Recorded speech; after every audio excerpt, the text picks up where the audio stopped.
On va tout de suite revenir à notre sujet, qu'on a d'ailleurs lancé tout à l'heure, et j'ai nommé l'apparence physique. Aïe, aïe, aïe, aïe, aïe. Surtout, quel impact l'apparence physique a sur notre vie de tous les jours? L'habit fait-il le moine? Est-ce que les apparences sont trompeuses? Mhm. Chacun son avis sur la question, Exactement, selon son vécu. selon son vécu, tout à fait. Alors, vous pouvez vous aussi nous faire part de votre vécu, de Vous votre pouvez, avis. c'est permis. Appelez-nous au 05 37 20 44 Bismillah. 73. 05 37 20 44 73. Mais tout de suite, nous allons accueillir Nzal Hakim et les coachs à Agadir et elle va nous donner son avis, elle Marhaba, aussi. marhaba, marhaba. Le conseil du jour.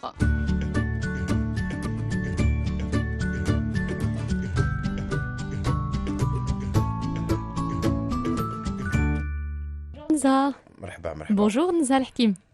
Bonjour, Et merci d'être parmi nous sur Chaîne Inter. avec plaisir. Alors aujourd'hui, donc, on s'intéresse à l'impact de l'apparence physique sur notre vie de tous les jours. Nous connaissons tous le proverbe il ne faut pas se fier aux apparences. Cela signifie qu'en premier lieu, nous nous fions à l'image corporelle, l'apparence que nous renvoie la personne. Et les personnes avec un physique ne correspondant pas à l'idéal de beauté de la société seront donc jugées négativement. Le regard que l'on porte sur une autre aura un impact important, d'autant plus que le corps est le reflet de ce que nous sommes. En matière d'apparence physique, on cherche à se plaire, mais aussi à plaire aux autres. Alors avant de voir l'impact de cette apparence physique sur notre vie, sur notre quotidien, qu'est-ce qu'on veut dire par apparence physique? Alors, quand on dit apparence physique, ce sont toutes les caractéristiques qui sont visibles d'un individu et qui peuvent être soit la taille, soit le poids, soit la couleur de la peau, par exemple, les cheveux. Et quand on parle aussi d'apparence physique, ça peut être comment la personne est habillée, comment est-ce qu'elle est maquillée, est-ce qu'elle porte des tatouages ou non, des piercings. Donc tout ça, C'est ça vrai. rentre un petit peu dans l'apparence physique. Mhm. Est-ce qu'il y a un lien entre l'apparence physique et l'estime de soi? Alors, il existe un lien, c'est sûr, mais ce n'est pas un lien qui est, on va dire, qui est immuable. Mhm.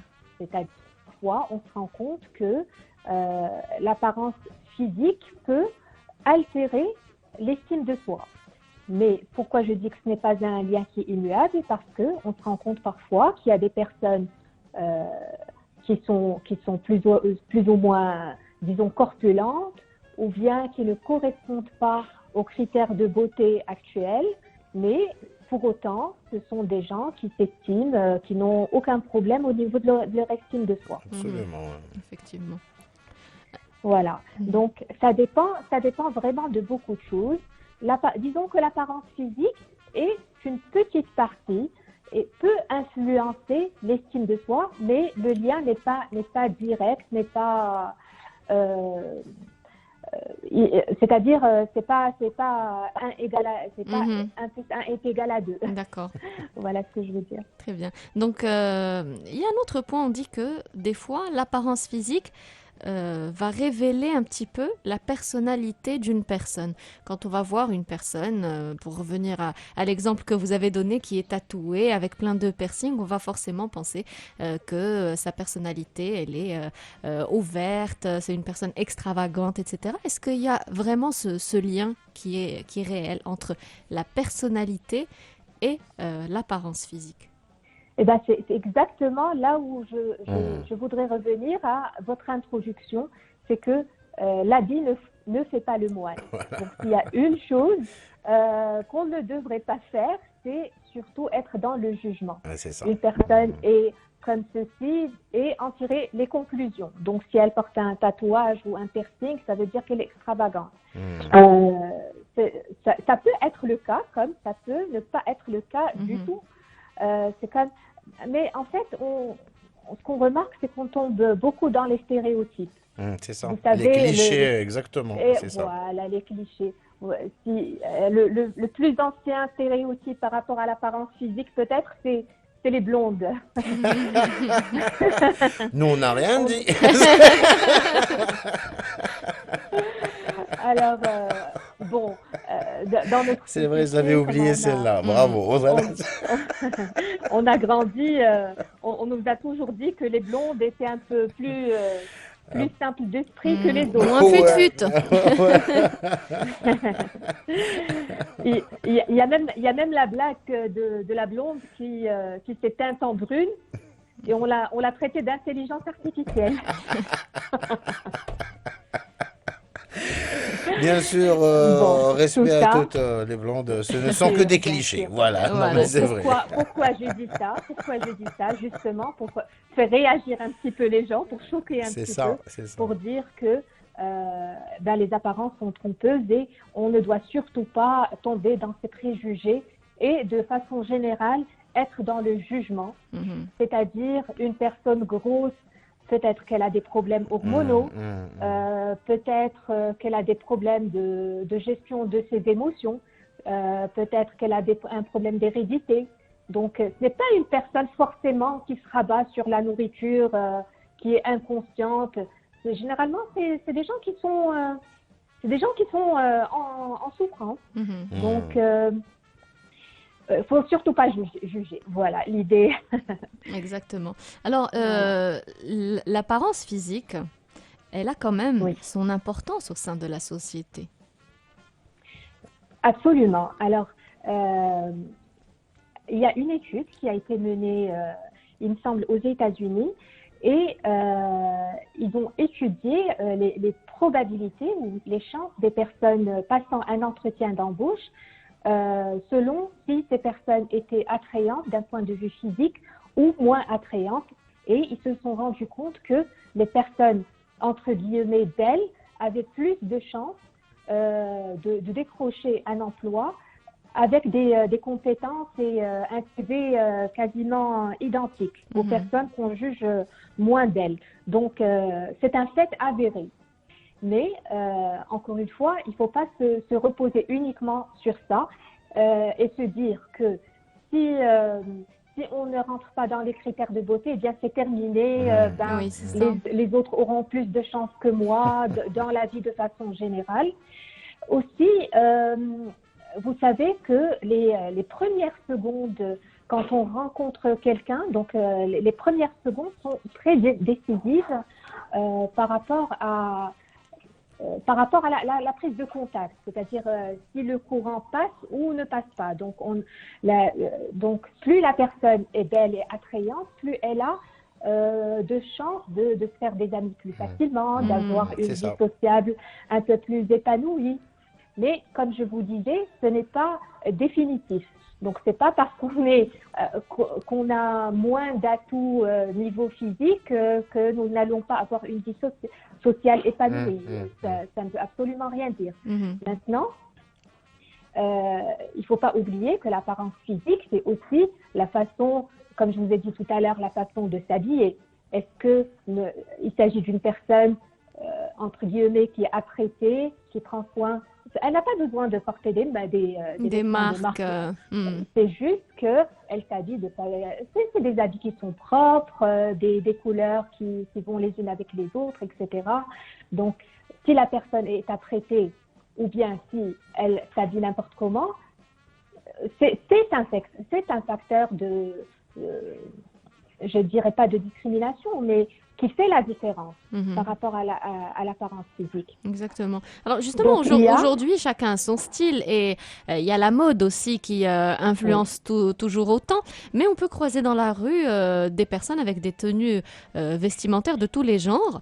Mais ce qui compte, c'est vraiment d'être bien habillé et bien soigné, surtout. Bien soigné. Et ça apporte généralement de l'assurance et même de la confiance en soi, au-delà de l'acceptation de l'autre.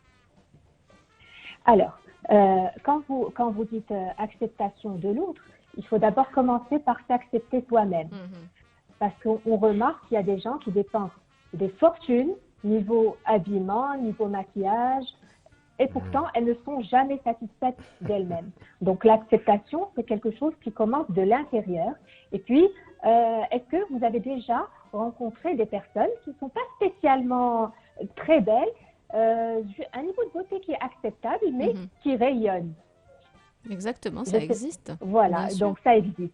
Donc c'est des personnes comme je vous ai dit tout à l'heure, qui ont une estime de soi qui est assez élevée, qui envoient de l'énergie et qui rayonnent. Donc, c'est-à-dire que c'est des personnes qui se sont acceptées elles-mêmes comme elles le sont. Et parfois, on trouve des personnes qui sont, pour beaucoup de gens, qui sont très belles, et pourtant, elles ne sont jamais satisfaites de leur apparence physique. D'où la chirurgie esthétique, d'où, je ne sais pas moi, le maquillage de façon outrageuse.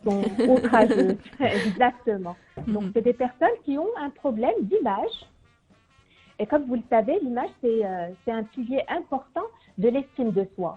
Et parfois, il y a des gens aussi, peut-être qui ont été obèses et qui ont maigri, ou peut-être qui ont connu un changement au niveau de leur apparence physique, mais en se regardant dans le miroir, elles sont toujours en train de voir l'ancienne personne. Même si elles ont atteint un certain poids, eh ben, elles se voient toujours grosses ou toujours avec, parfois même après avoir subi une chirurgie esthétique. Donc, le problème persiste dans la tête finalement. Elle persiste dans la tête, absolument. Alors, il y a au contraire certaines personnes qui sont tellement sûres d'elles, qui ont tellement confiance en elles, qu'elles se négligent à la limite. L'abus est nocif. Voilà, donc ce sont des personnes qui vont, à la limite, sortir, comme l'exemple que nous a cité Monique tout à l'heure, sortir en pyjama, sans se soucier du regard de l'autre, ni de quoi que ce soit. Et elles sont bien dans leur basket. Est-ce que c'est socialement acceptable, Nzal Hakim? Alors, le fait d'être bien dans ses baskets, c'est une très bonne chose. Le fait de ne pas se soucier de la vie des autres, c'est très bien. Maintenant, il y a ce qu'on appelle des codes sociaux. On ne peut pas aller à un entretien d'embauche, par exemple, ou à une réunion habillé n'importe comment. Si on est dans le système bancaire, si on travaille dans le système bancaire, par exemple, le port du jean est complètement interdit. Interdit, tout à fait. Il y a des codes sociaux qui doivent être respectés. Alors, dans notre société, c'est très peu acceptable que la personne, l'exemple qu'on rencontre le plus souvent, c'est des mamans qui déposent leurs enfants à l'école le matin en pyjama. Voilà. Et bon, avec tout le non-jugement du monde, mais quand même, c'est des personnes qui ne respectent pas certains codes sociaux. Et le pyjama, c'est fait pour dormir, pas pour sortir. C'est fait pour dormir, exactement. Et le fait d'être habillé simplement, on n'a pas besoin d'être habillé complètement apprêté pour aller déposer ses enfants à l'école. On peut juste mettre, par exemple, le là-bas, propre, si on n'a pas envie de s'habiller. Ça sert, que ce soit propre. C'est utile, c'est pratique. Et le fait de faire ça, c'est un respect non seulement pour les gens qui nous voient à l'extérieur, mais c'est un respect pour nous-mêmes. Voilà. Et pour nos enfants qu'on dépose à l'école. Et pour nos enfants aussi. C'est-à-dire que si moi je passe toute ma journée en pyjama, même si je ne travaille pas, ça veut dire quelque part que je ne me respecte pas. Exact. Effectivement. Voilà. Alors, est-ce que l'apparence physique peut être un facteur d'exclusion sociale carrément et surtout, dans quelle mesure est-ce qu'elle peut être justement ce facteur soit d'intégration ou d'exclusion dans la société marocaine? Alors, ça peut être un facteur de discrimination à plusieurs niveaux et à plusieurs âges. Et l'effet de cette discrimination est différent selon l'âge et selon le niveau social, disons. Par exemple, la première discrimination sur l'apparence physique, ça commence à l'école. Et vous savez que les enfants, ils sont très cruels. Donc, dès qu'on remarque qu'un enfant est différent, il peut être en surpoids, il peut être... Moi, j'ai vu des enfants qui sont harcelés parce qu'ils ont une couleur de peau ou une couleur des yeux qui est différente. Voilà, donc on commence à pointer les différences, justement. C'est le début de la discrimination sur l'apparence physique. Et à ce niveau-là, et à ce moment-là, c'est le rôle des parents, c'est le rôle des enseignants, et c'est la première occasion d'enseigner aux enfants qu'est-ce que c'est que l'acceptation de l'autre. Qu'est-ce que c'est que le non-jugement? Donc après, ça passe pendant l'enfance, à l'adolescence. À l'adolescence, comment ça se passe? On rentre plutôt dans les effets de mode. Donc, si l'adolescent va à l'école habillé d'une façon qui n'a pas les chaussures X ou le sac à dos Y, il ne fait pas partie. Exactement, qui ne sont pas dans l'air du temps, en tout cas. Ben, il est facilement pointé, facilement exclu du groupe. Et ça peut être vraiment une source de souffrance pour l'adolescent. Par la suite, quand on arrive à l'âge adulte, ben, il y a une discrimination, il ne faut pas se mentir, que ce soit dans un niveau social ou un niveau professionnel. C'est-à-dire une personne qui vient habillée au travail n'importe comment, forcément, il n'est pas vu de la même façon qu'une personne qui est habillée d'une façon soignée, apprêtée, etc. Et puis, dans notre société, malheureusement, ce qu'on remarque, c'est que on donne des étiquettes aux gens en fonction de la marque du sac. Exactement. Mais oui, c'est ce qu'on disait tout à l'heure. Le fait d'aller acheter ne serait-ce que du pain, quand elle n'est pas super bien apprêtée, on ne va pas nous parler de la même manière que lorsqu'on est bien habillé, bien sapé, comme on dit. Et ça fait toute la différence. Mais maintenant, c'est une façon, ça existe. On ne va pas le nier, ça existe.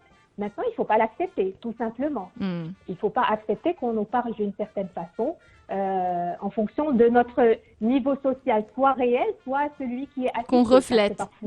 Qu'on reflète, voilà. Parce qu'il y a des gens, on le remarque souvent dernièrement, qui s'endettent pour acheter des sacs de marque, par exemple. Ça, oui.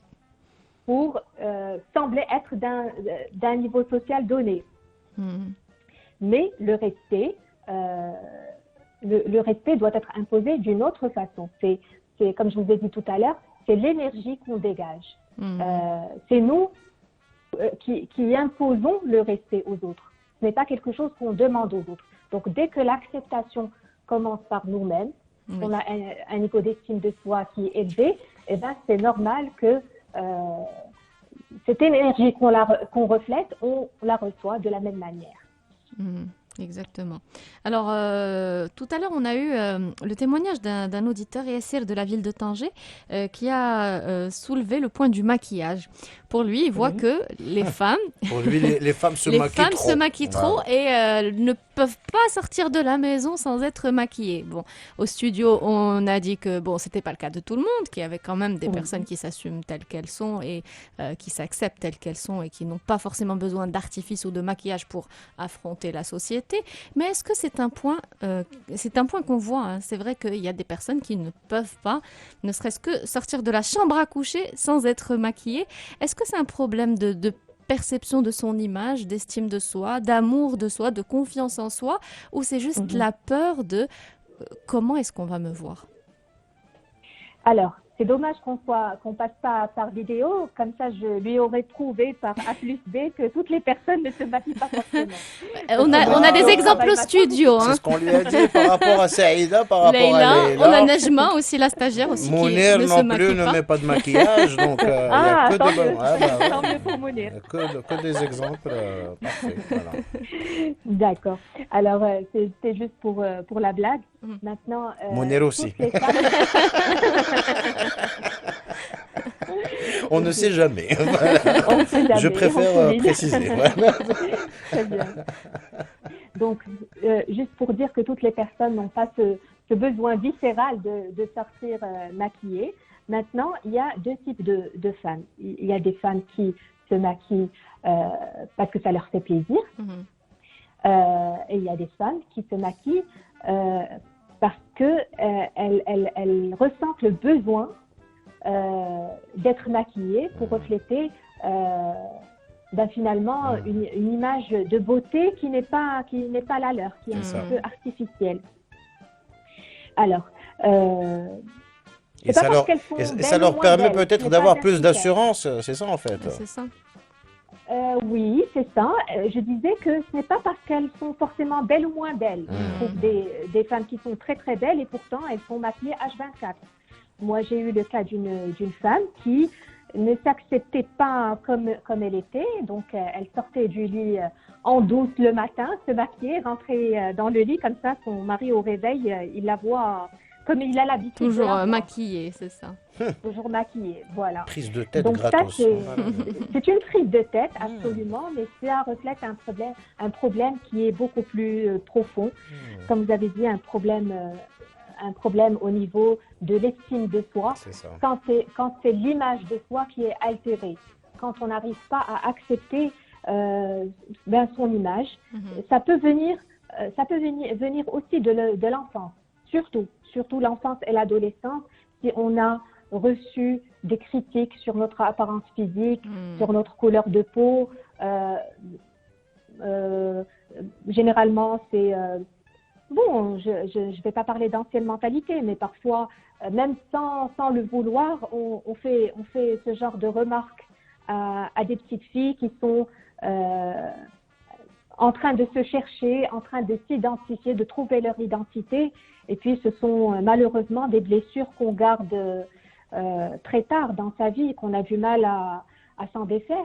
Et malheureusement, Et du des fois, coup, ce sont des personnes qui sont très très proches qui vont faire des remarques, mais d'une façon pas forcément mal intentionnée, mais qui vont blesser ces jeunes filles ou ces jeunes hommes aussi. exactement, ça peut même être la maman. Parfois, on C'est ça. retrouve des mamans avec leurs filles qui n'ont pas forcément la même couleur de peau, ou bien la maman qui reproche à ses enfants de ressembler à leur papa, qui est Ou peut-être les un petit peu cheveux, plus brun ça ou c'est un un petit peu vrai. plus bleu. Ouais, les cheveux, tu as C'est les ça, cheveux charkrd, harj, alors que c'est Kred, juste bouclé Haras, et la maman elle a les cheveux lisses et c'est. exactement, Mm, ou l'inverse. c'est vrai. Donc, c'est ce genre de paroles auxquelles on ne fait pas vraiment attention, mais qui peuvent vraiment blesser les enfants et laisser des marques plus tard dans la vie. Ça veut dire que la fille plus tard, la jeune femme plus tard, aura toujours un doute. Est-ce qu'elle est belle? Est-ce qu'on va me voir belle? Est-ce qu'on va m'accepter telle que je suis? Un tas de questionnements, de remise en question, de remise en doute, qui vont la faire souffrir jusqu'au jour où elle va prendre conscience que toute personne est belle comme elle est. Il y a une beauté intérieure, mais aussi extérieure, mais aussi, et c'est le plus important, c'est la beauté intérieure. Jusqu'au jour où elle se rend compte que finalement, les critères de beauté, c'est quelque chose qui change, c'est-à-dire que peut-être dans les années même 50, 60, 70, on estimait la femme qui était corpulente, c'était un critère de beauté, les femmes maigres ne se mariaient pas, C'est ça, ne trouvaient pas exactement. de mari.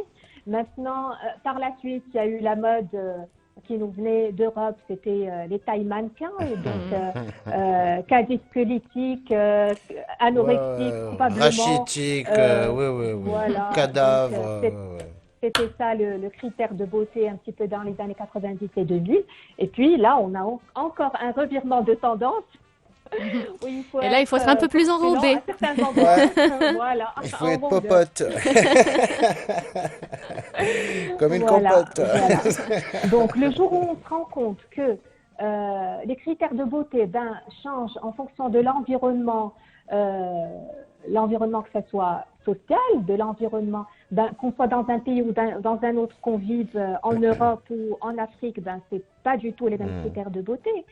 Donc, et puis, comme on dit, c'est-à-dire on peut pas plaire à tout le monde. Voilà, Absolument. c'est ça. Ça, c'est une prise de conscience très, très, très utile à faire. Et du moment qu'on s'accepte soi-même, Exact. on s'accepte avec ses qualités, ses défauts, peut-être que j'ai un nez qui est assez gros, mais j'ai de beaux yeux. Et puis, on accepte qu'on n'est pas parfait. Personne n'est parfait sur cette terre. Donc, du moment qu'on s'accepte soi-même, on a déjà franchi la moitié du chemin. Bah, excellente chute, vraiment, vraiment. Exactement. Bah, je crois que l'essentiel a A été été dit, dit. fait de la dernière phrase. Et mille merci, vraiment, notre coach qui est parmi nous en direct d'Agadir, C'est un plaisir. Nuzha El Hakim. Merci Vraiment, beaucoup, c'est un Nza. Avec plaisir. plaisir. Et bah, à très vite, À hein, très donc, bientôt sur Chaîne Inter. avec un autre Inch'Allah, sujet. merci Nuzha El beaucoup. Hakim, si elle est sur les réseaux sociaux, qu'est-ce qu'il faut taper sur le clavier? Coach Nouzha, Nouzha, Lahkim, Lahkim. Voilà, Coach Nuzha El Hakim. tout Tout simplement. simplement. Merci beaucoup. On À très t'embrasse très bientôt. fort et à Merci, très très très bonne vite journée, au Merci revoir. également. également.